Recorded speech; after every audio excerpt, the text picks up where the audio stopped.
सदगुरुदेव भगवान की जय। श्री सीताराम सरकार की जय। श्री राधारमण लाल की जय। श्री गौरी शंकर महादेव की जय। सभी दर्शकों और भक्तों को कोटि कोटि प्रणाम। सबको प्रेम भरा जय जय श्री राधे, जय जय श्री सीताराम। जितने भी साधक हैं, भक्त हैं, बहुत ही महत्वपूर्ण विषय है और सभी साधक बहुत ध्यान से सुनें। अगर कोई ऐसा साधक है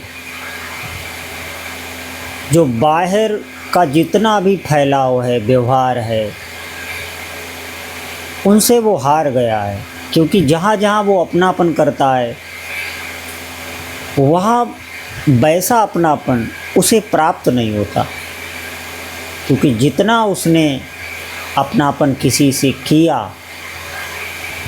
वहाँ से उसे निराशा ही हाथ लगी। तो अब वो भीतर से निश्चय करने लगा है कि हमें प्रेम प्रभु से ही करना है।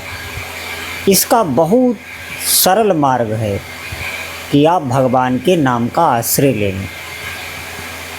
आप एकांत में बैठकर प्रभु के उन नाम के अक्षरों का चिंतन करें, उन्हीं का जप करें और भीतर ही भीतर ऐसा संकल्प करें कि यही भगवान का नाम ही अब हमारा सब कुछ है। ये जीवन हमने प्रभु के नाम के ही आश्रित कर दिया। अब हमें जो भी अपनापन करना है वो ठाकुर जी से ही करना है, और आप ही प्रभु ये मेरा मार्ग प्रशस्त करें। ऐसी भावना लेकर वो निरंतर जप में तत्पर है। किसी से कोई भी बाहर से, हम ऐसा नहीं कहेंगे कि बाहर से आप सभी व्यवहार को ख़त्म कर दें, नहीं, आप व्यवहार जैसे करते हैं वैसे करते रहें, लेकिन भीतर से किसी से अपनापन नहीं। अब भीतर एक ही लालसा है कि ठाकुर जी से ही हमारा अपनापन है, उन्हीं से प्रेम हो। तो आप देखेंगे कि नाम भगवान वैसी ही आपके भीतर भाव प्रकट करने लगेंगे, और कुछ ही दिनों में आप देखेंगे कि जो भावनाएं हमारी संसार में बलती थीं वही ठाकुर जी के प्रति मुड़ गई।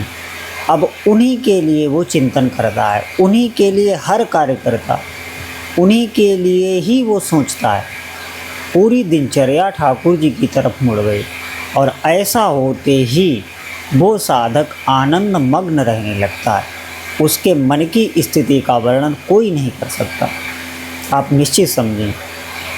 फिर जब कुछ समय ऐसा करते हुए उसे व्यतीत होता है तो जितने भी जगत के प्राणी हैं वो उस साधक की तरफ आकर्षित होने लगते हैं। ये सबसे बड़ी बात है। अगर कोई भगवान की तरफ बढ़ना चाहता है और धीरे धीरे उसकी ठाकुर जी की तरफ भावना बनने लगी, जैसे हमारी संसार की तरफ बनती है, खान पान, विषय भोगना, सुख लेना, इन्हीं में हमारी सारी क्रियाएं रहती हैं, ऐसे ही क्रियाएं उसकी ठाकुर जी के तरफ होने लगी, उनकी ही भावना बनने लगी। तो ऐसे साधक को आप निश्चित समझें कि देवता भी उसकी तरफ आकर्षित होने लगते हैं। क्यों? क्योंकि उसका मन भगवान में अब लगने लगा है, भगवान की कृपा उसे प्राप्त हो गई है। ये बहुत बड़ी बात है, लेकिन ये बात उतनी बड़ी नहीं है जितनी बड़ी है संसार को छोड़ना। हम ऐसा संकल्प ही कहाँ करना चाहते हैं। हम तो संसार में एक जगह अगर हमें निराशा लगी तो हम दूसरी जगह मौका देखते हैं कि यहाँ से हमें निराशा नहीं लगेगी, वहाँ से भी हमें निराशा लगी तो हम तीसरी जगह मौका देखते हैं। ऐसे करते करते हमारा पूरा जीवन नष्ट हो जाता है।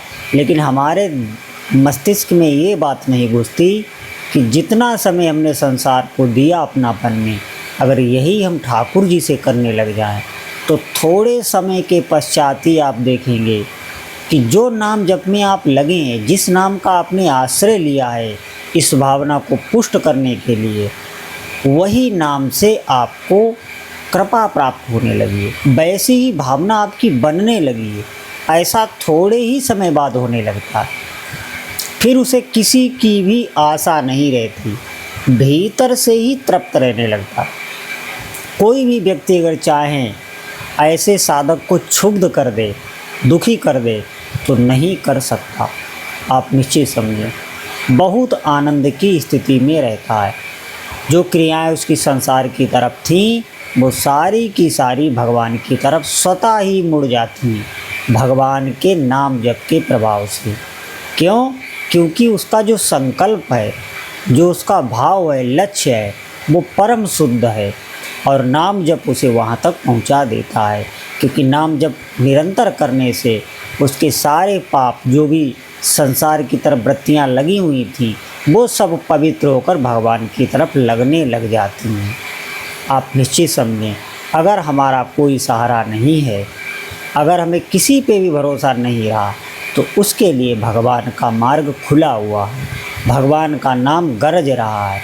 इसलिए जितने भी साधक सुन रहे हैं, अगर एकांतिक प्रेम आपको ठाकुर जी से चाहिए, अगर एकांतिक अपनापन ठाकुर जी से चाहिए, तो आप नाम जप करने लग जाएं। आप सोचते हैं जो संसार से हमें प्रेम मिल रहा है, या भले ही हमारी भावना गलत है कि संसार से हमें प्रेम मिल रहा है, वही प्रेम अगर आप ठाकुर जी से चाह रहे हैं, सच्चा प्रेम चाह रहे हैं, तो निश्चित ही आज से ही आप भगवान नाम जपने लग जाए, तो थोड़े ही समय में देखेंगे कि ये भावना आपकी पूर्ण होने लगी है। बोलो जय जय श्री सीताराम।